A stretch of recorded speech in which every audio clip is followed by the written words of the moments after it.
so I think it mutes the video while I'm on the phone. Okay, yeah, that's what it was.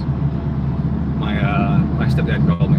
Wanted to have lunch, and I would love to have had lunch with him if I could, but unfortunately I am not in the area. I am driving to the Valley, Spokane Valley, to drop off the latest batch of fittings that I had made. I have a different guy making me some fittings. My main machinist who does you know, my custom stuff and all of that. I said, here dude, here's a drawing, you know, let's make some fittings together. Because the other place I have do them over by Seattle was backlogged for a long time, and I need them. So I got a batch done from him, and I'm taking it to the anodizer guy, and he will anodize them gold so that everybody will continue to think that they're brass. That's like the best thing ever, I think. It's becoming like a major joke to me because people sit there and say, oh, they're fucking brass, you can buy, hey James, they're like, hey, they're brass, you can buy brass ones at the fucking store. And I'm like, okay, well, you can't get these, you know, and they're not brass. So I'm just gonna keep doing them gold. In fact, I'm gonna do all my stuff gold. My top hats are gonna be gold, the triceps are gonna be gold. And if you don't want gold, you're gonna have to special request it and wait for me to make them and have them just regular clear anodized aluminum. But I think the gold would look good, especially on some white cars. Like Josh's car would look pretty sick with it. I think Mike's cars look really good with it too, gold, even though his car is like a dark charcoal and everything. But and he's got a process with his manifold. But I think even then the shiny silver next to the gold is gonna look good. So, hello you four. So what the heck happened to my dry sump? It's been kind of quiet, right? So I fucked up. I built this gorgeous pump. I mean, it is beautiful, and I thought of like everything. I had all these flow paths internally that were just mint. Everything was beautiful. Had the right bearings, the right bolts. Everything was awesome. It's a beautiful piece. I'm super proud of it. It's a good looking pump. Everyone I've shown it to, including my machinist when he went through it to go through the drawing and make sure nothing forgot it, things that'd be hard to machine, you know. He was like, this is a really nice piece, man. Like, this is really nice. This is probably gonna sell really good because it's a beautiful, beautiful piece. He said, there's only a few things we gotta fix. I'm like, all right. So he gave me a list of things to fix, and so I was addressing those items. But in the meantime, I had my drawing saved as an STL, and with that, I sent the STL to a company called Rapid Made, and they 3D printed it for me on this $100,000 Hewlett Packard freaking 3D printer. It does this nylon stuff. It's super cool. It's a neat texture. It's really strong. You don't even see the layers. Like, it's a really cool 3D printer they got. And then it showed up, and I was like,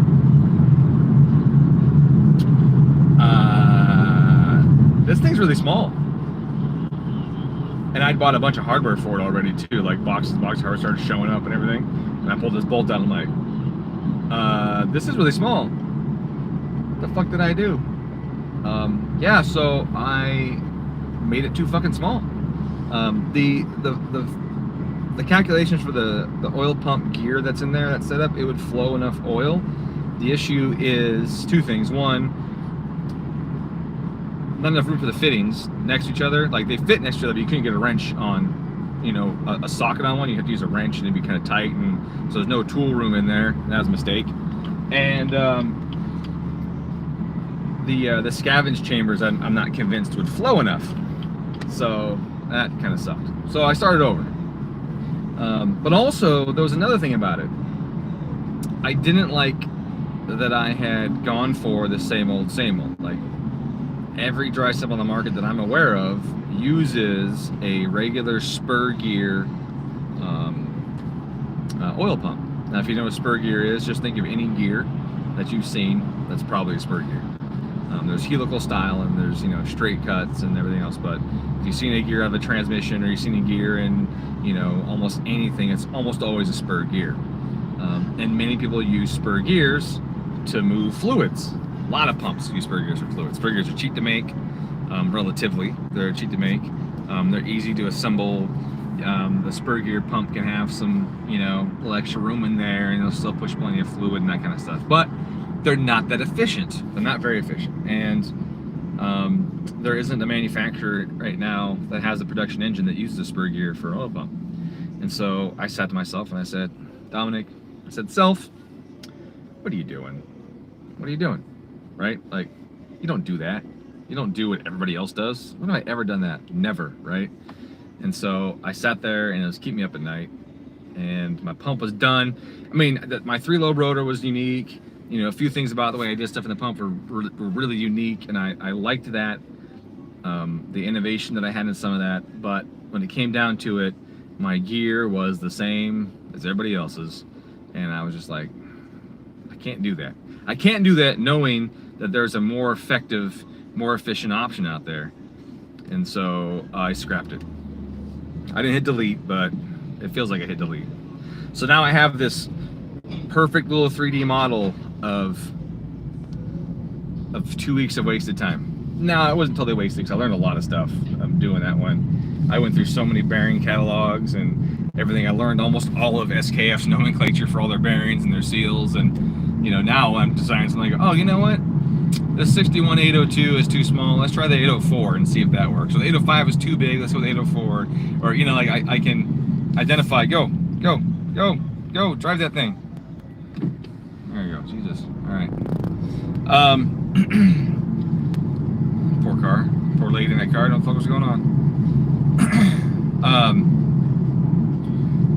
What was I saying? The gears. Yeah, so there's better options, and I decided to do it. Like, nobody else has done a pump like this, and so I went with a gear rotor style oil pump, like the factory oil pump. In fact, it uses the factory oil pump gears. The factory oil pump is really good. The issue is cleanliness of supply and consistency of supply to the pump. Flow-wise, the factory oil pumps flow plenty for almost any build. So with this, I can use a factory oil pump gear, and in fact, if you wanted to, you could take your gear out of your pump and stick it in my dry sump, leave your gear out, right, and then run it. And if you needed more flow, you just overdrive it because the belt and, you know, and the pulley. So I'm selling it with right now with a 40 and a 37. 40 is matched engine speed. So the idea is if you run, so because the way this is run is you can run your factory oil pump with my system or without your factory oil pump. I'm saying, like, you can keep it there or not. You can feed your factory oil pump with my system, or you can take the gears out of it and put my blank oil pump on there and run just the dry sump. So if you run your oil pump and it's 11, my dry sump pump's coming with an 11, you want to run at the same speed, otherwise you're just going to create a big pressure difference between the two of them. There's no point in doing that. You're going to have less pressure drop than you would on your factory pump by a large margin for multiple reasons, and I can cover those, you know, at a later date. It's more stable supply all the time. And then also the added protection that if the belt fails, right, you still have a pump pushing all to your engine and pulling. Now your pressure is going to drop a little bit. That's going to be a given, but you still have time to recognize the issue and shut the engine down without doing any damage. And I think that's a great benefit. You know, relying on a belt to feed your expensive engine can be kind of scary, because if that belt fails, if it jumps, well, I won't jump on mine because it's pinched between the cover and the thing, but if somehow it failed, you know, or jumped or broke or got cut or something, you know, or even if the oil pump, you know, broke a shaft or who knows what could happen, right, on the track, then you still have the factory oil pump, drawn oil, keep pressure up, and you would notice that happened, so you could do that. Now, one thing I'm also doing is I'm putting a turbo speed sensor in it. So the guys with standalones can run the turbo speed sensor and it'll tell them the speed of their oil pump. I have an M-Tron on my car, and it'll log 2 turbo speed sensors, Turbo 1, Turbo 2. So Turbo 2 is going to be my oil pump speed, and it's just going to be there for safety, so I can implement a safety on Turbo 2. And if Turbo 2 goes outside of a speed range based on engine RPM, then it'll tell me that my oil pump is no longer spinning. And that's fucking sweet, right? How many people have that? Turbo speed sensor or a speed sensor on the oil pump? So for guys, and even for factory, if you wanted to, you could use your Cobb. You could use the full race or whoever it is that makes the Borg Warner. Oh, that's bumpy road.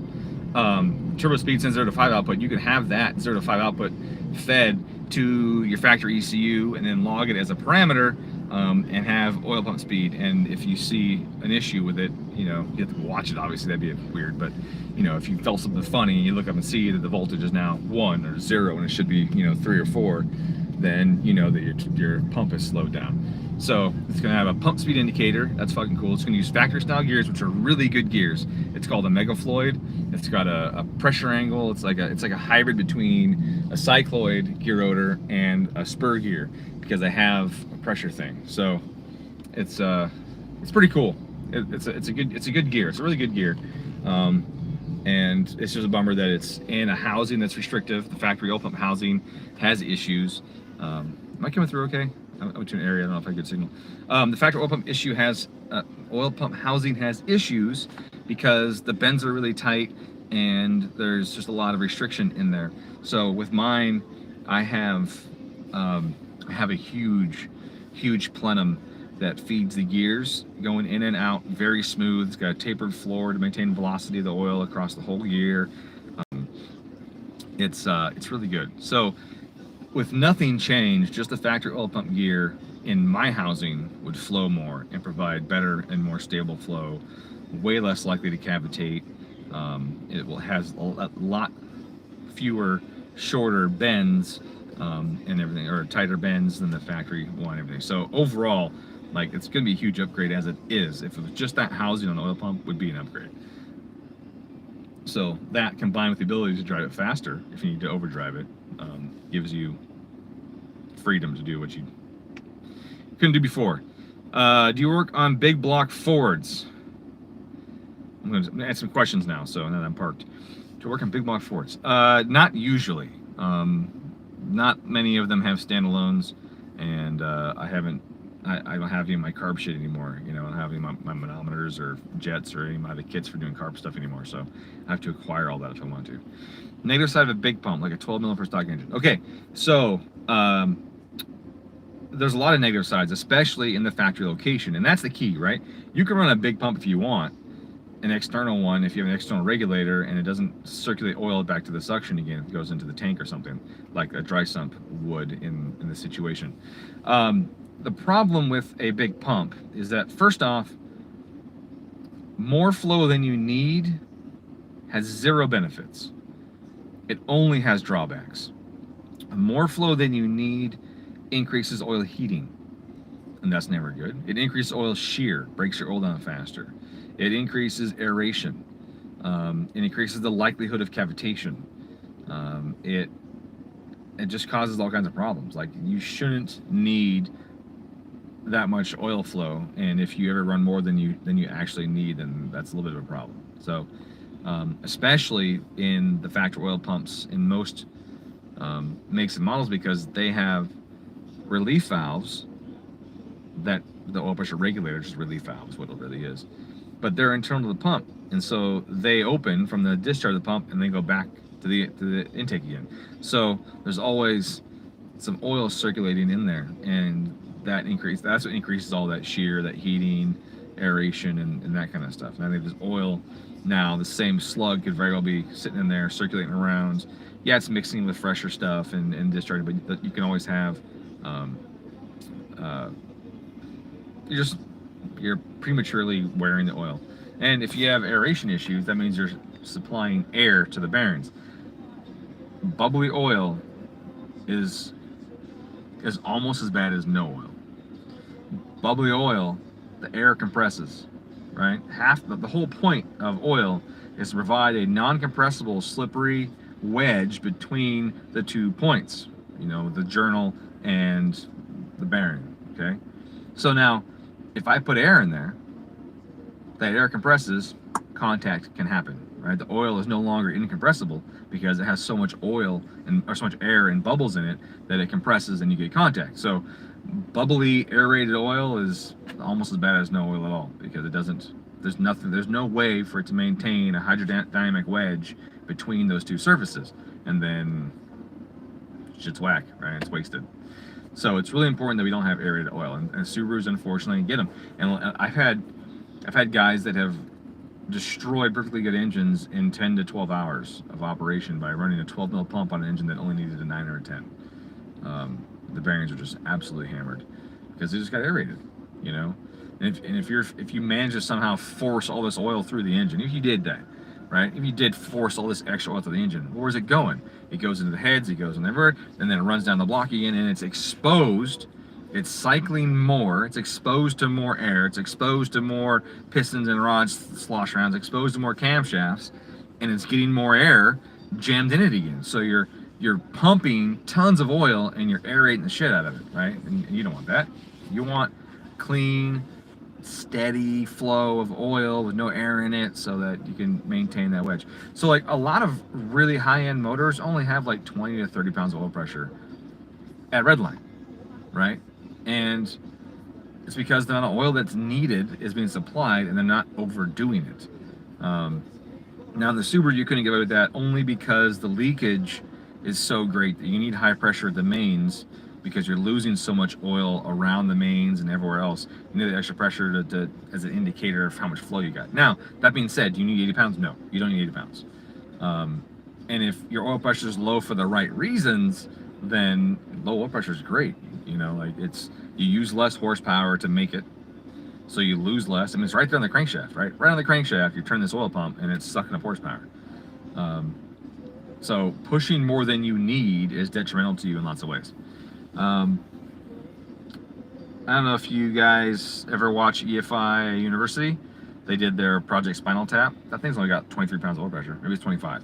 It's 23 or 25 pounds of oil pressure. They ran to 11,750 RPM or something like that. Most race engines don't have a ton of oil pressure.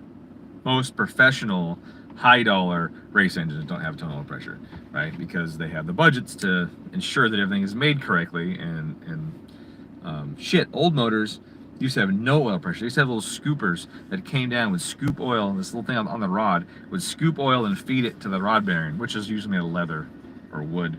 That was crazy back in those days. They didn't have the technology or ability to drill through the crankshaft and make these oil passages and feed the rods. They would actually scoop the oil out of the pan and feed them.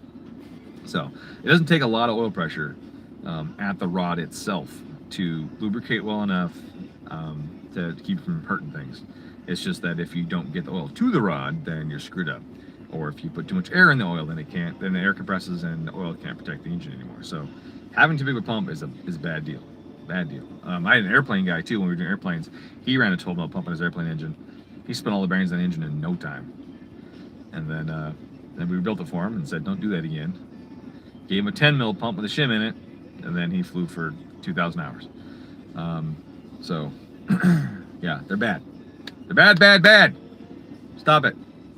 Besides that, if you pump more oil, if you manage to push the oil through the engine, you drain that pan faster, higher RPM, you're just going to reduce the level in the pan and increase the chance of catching a vortice and just sucking air in there, or just drain it all the way out anyways.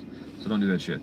And that's why the dry sump's going to be really cool, because we have the option to spin it faster or spin it slower.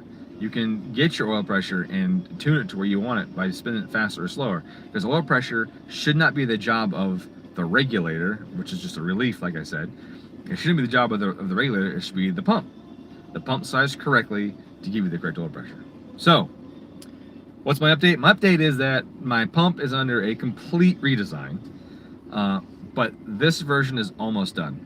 That being said, I had some other ideas again. So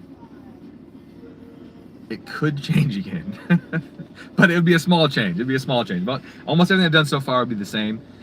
This one is really cool. It's got a really cool design. I have, it looks like almost like a turbo, compressor in it. It's like a screw compressor. It's a single blade. It's a single impeller. It's basically a ducted low helix compressor with a small base circle and a large, so it's got a large AR to it. So it would flow a lot of air and maintain not a whole lot of pressure, right? The whole idea behind it is, with scavenging is you want to move the blow-by out. This is for the ventilation side. Move the blow-by and get that out of there. Get a little bit of vacuum on the crankcase, but not too much vacuum on the crankcase to where you're drying everything out, drying your wrist pins, drying your cylinder walls, and having issues, right? So you want to have a vacuum in the crankcase. You want to get all the bad shit out of there as well.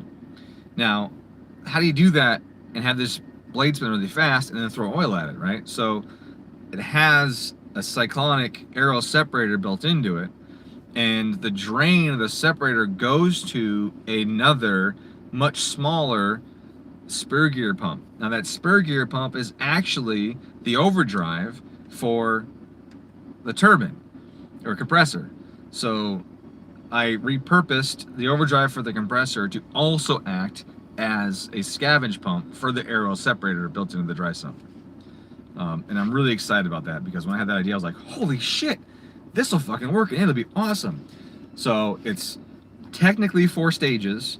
It has 11 mil or 12 mil gear rotor supply. Whether you feed it directly to the engine or to your factory oil pump is up to the user.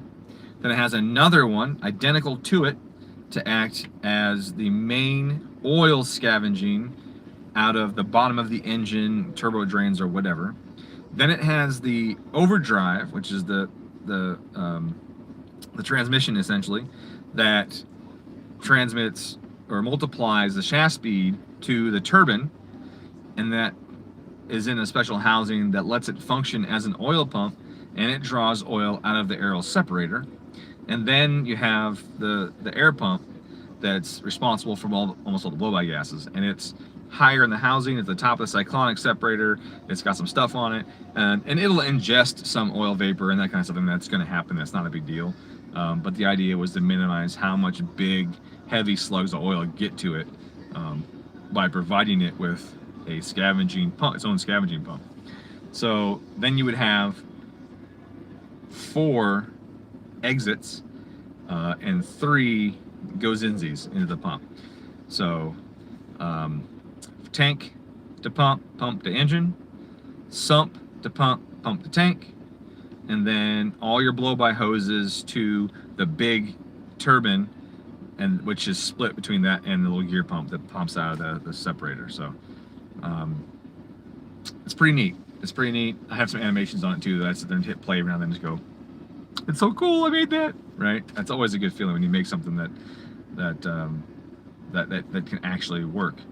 So that's neat. And so the idea is I keep that, or I change the turbo to a different style, I call it turbo, the little compressor, to a different style compressor. And the other style would technically be easier to manufacture and would be more durable if you happen to ingest a bunch of big slugs of oil.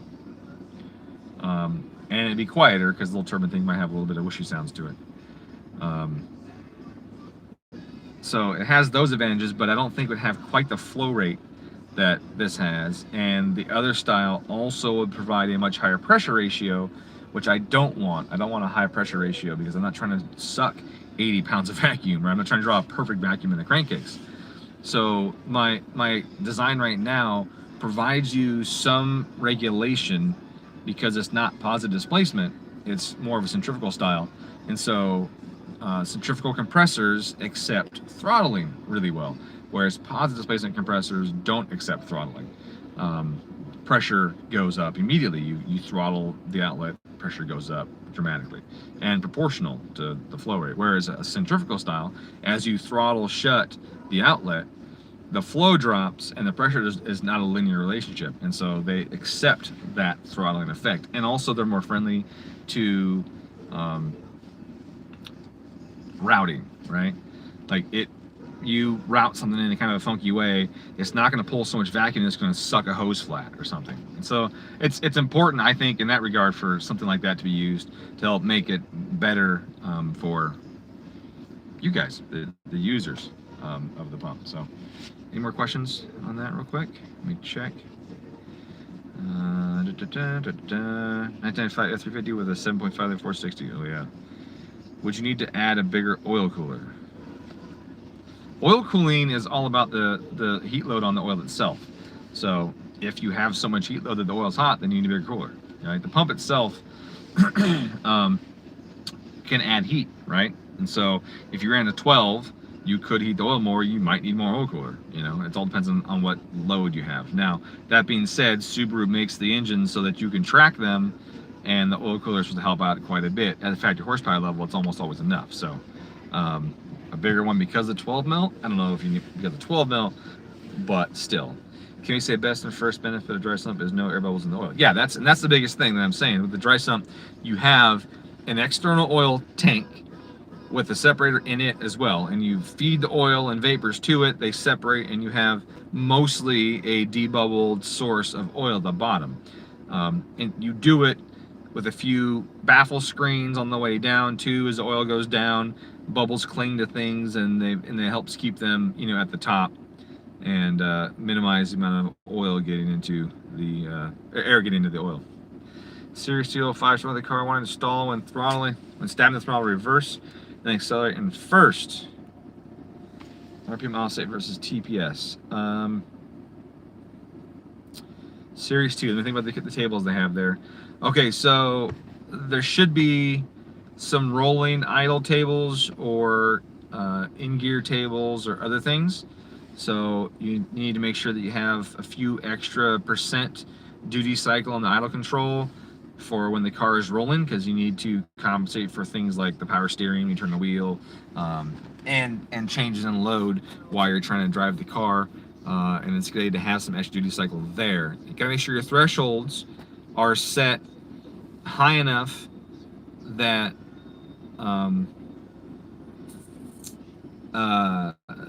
yeah, well, high idles, well, yes, there's multiple high idle parameters, right? There's based on coolant temp, or based on moving, or based on power steering input, or based on high electrical loads. There's all kinds of stuff in there, like the fans and that kind of stuff will have high idle parameters. So you gotta make sure that you have those available.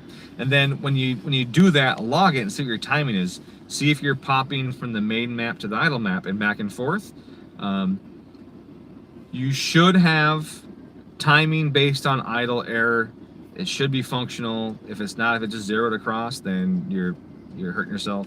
You should absolutely use timing based on idle speed error. Your main timing map should not be an idle map. Your main timing map should not have idle timing on it. In no situation do you sit there and go, I see guys all the time, they have the main timing, they go 15 degrees in this block. That's fucking wrong. Don't do that.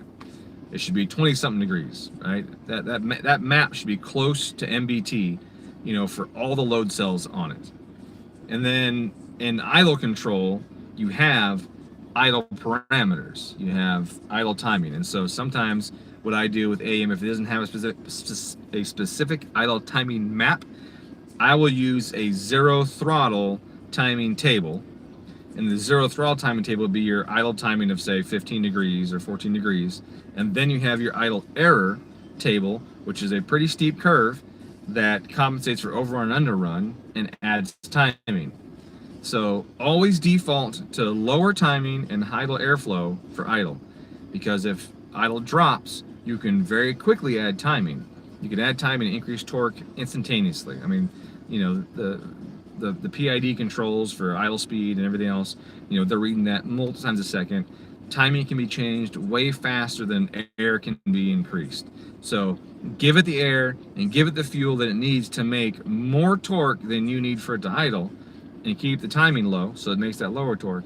And then when a load hits or the RPM drops, it immediately adds timing and increases torque instantaneously. That's how you make a car idle well, with a big cam, with no cam, whatever. Too many people, like, I've seen tunes where guys go in and they throw, oh, well, I got this big cam, so I got to put 18 degrees timing in idle. No, you're going to be fucking yourself. Don't do that at all. Run less timing than you did from the factory.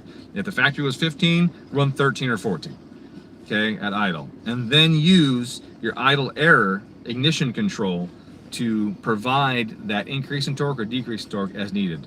And then put extra air on it and reduce the integral. If your system has a proportional integral and derivative on it, reduce the integral and the proportional a little bit, and so that the air moves slower and the timing can make the effect, because they're both going to be fighting each other. And you get them both too active and you'll have oscillations and all kinds of things. If the air's too active and the timing's too active and all of that. So you want to have extra air, and you don't want it to try and drive itself down with air.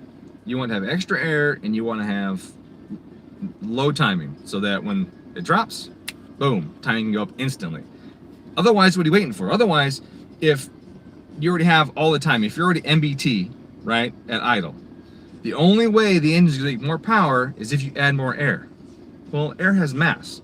Air is a moving physical thing, and that air doesn't go anywhere extra until you move the throttle plate. And the throttle plate has mass and has response time. So now you have, as you see, oh, here's an error. Error is between actual and target.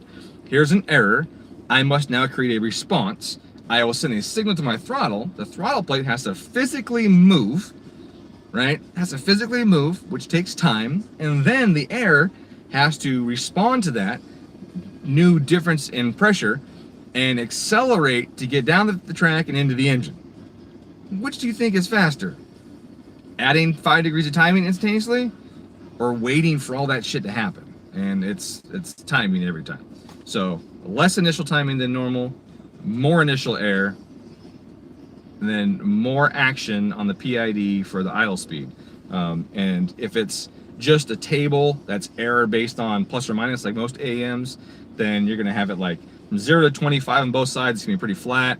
And then in overrun, where it pulls timing, you have a little dip, like 5 degrees or something at like 50 to 100 RPM, and then kind of taper down a little bit to, you know, -10 or whatever.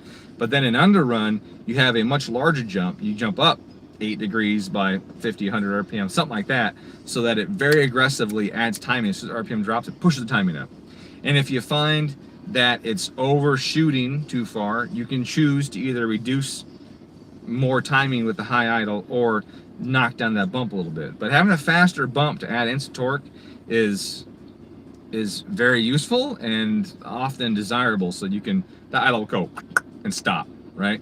And it may go boop and ring up again. If it does that, then you can choose to reduce how much it adds, but then you might get a little dip with the needle, a little dip like that. So lots of timing, it comes down, lots of air, goes whoop, stops. And if it flares up, then on the high side, you just pull more timing down on it. So you go like this, and it wants to go back up, the timing cuts it off. So if you look at, yeah, so more timing at a low, more timing at low speed, high air, and more air, just more air. And that, you can make almost anything idle like that, almost anything. You're very welcome. Okay, so I'm gonna run in here.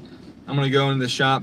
It's a pretty cool shop actually, but I'm not gonna go in there streaming because, you know your audience, right? Hey guys, I'm in the shop. And these old crusty dudes are like, what the fuck is this guy doing? I thought he was cool. It's bad enough he shows up in a BMW, now he's streaming shit live, what the fuck? So I'm gonna go give these guys the stuff. If you have any other questions or anything, you know, feel free to send me a message. Come on the Discord, you know, if you want some more stuff. Actually, Halo on the right now on my Discord channel, I have an idle tuning discussion where I talk about what I just told you, and some more stuff, and I explain it even deeper, and tell you how to make cars idle. But I also have discussions on cam timing and ignition advance and things like that. So if you want to come check out the Discord channel, the link is on my website at www.GetaDomTune.com.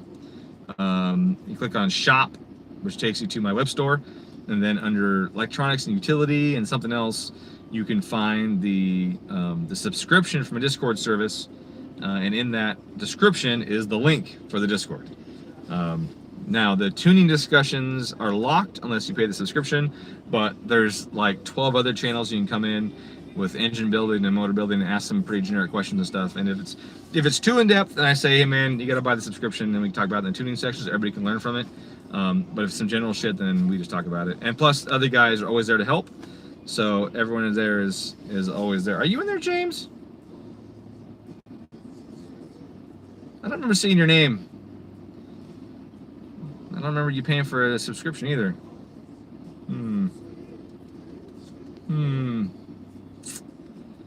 How awesome is it? All right, I'm gonna go do this, and hopefully I will see you guys later. The price went up a little bit. Yeah, you see my 2 bug eyes. What's your name then?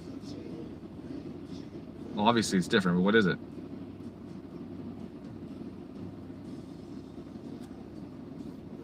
So the Discord's in the evening is the best time for me, but I still answer messages during the day when I'm taking a shit, right? I'm sitting there and I'm going to the Discord channel, seeing anybody's asking questions.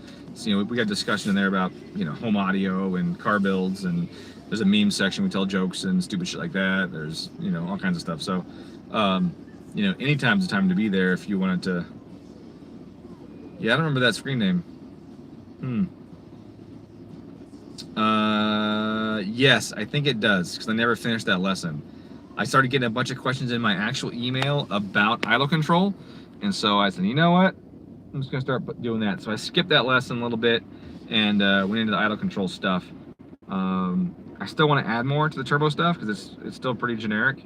It's got links to my videos, but anyone could look at those, and then it's got that description at the top, which is mostly opinions and that kind of stuff.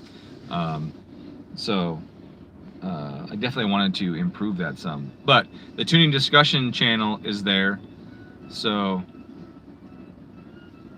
yeah, I mean, I kind of covered that a little bit in that initial section of the turbo thing, but feel free to ask in the tuning discussion and everything, and I'll tell you, we can talk about why I feel certain ways about them. But the engine and the cams make a difference, you know, like if it's a 2.5 liter, 2 liter, 2.3, big cam, small cams, all that stuff matters. The wall thickness matters because it affects how the sound resonates. The diameter matters, and the length matters. It changes the resonant frequencies and like all kinds of stuff, you know. So I can tell you the worst sounding headers are ETS, but they make good power. So, all right, I get the stuff in here before these guys leave. These guys work at like 5 in the morning and end early because of the heat and everything. So I can get this done. Hopefully I'll see you guys around. You know, share my videos if you would be so kind, so that people can come and see that I'm here and willing to help and educate everybody. And that also they can learn about the stuff that I'm making, because that's how I make money, right? I make money selling stuff and making cool shit and having fun with it. So the more I get people to buy my stuff, the less I have to spend at a regular job. And the more time I have building stuff, so you guys have more cool shit. Oh, I got my Corvette running. I forgot to tell you guys that too. I got my Corvette running. It's not drivable yet, because I still have to fix some transmission shit, but the new motor, it sounds mean, and the gear drive timing is not nearly as loud as I thought it was going to be, but it sounds freaking mean. I'm going to get a video of it here probably today. It won't idle yet. I still haven't spent any time tuning it, and it's more displacement, huge fucking cam, and everything, so it's very different than what was tuned on last. So I'm gonna probably work on that this evening or afternoon and throw some videos on it. It sounds good. It sounds really good. There's no mufflers on it right now, which I don't like, but since I put the C6 tranny in there, the path is blocked by the mount, so I have to redo the exhaust and I do some custom shit to get it to work. So right now it's straight pipe. It's got cats, but it's headers to high flow cats to X pipe to straights, and that's it. So it's pretty loud, but it's cool. I can't wait to get it done. And it looks good too, because I put it on, it's on coilovers, which I had to do for clearance, because I didn't run the C6 arms in the back, and so the springs don't match up to the arms and all that stuff different, so you had to put coilovers on it. So it's a little low right now. Looks good though. Looks good. So anyways, I'll see you guys later. Have a good day. Hopefully you're not sweating your balls off like we are in this heat out here. It's crazy out here in this heat wave.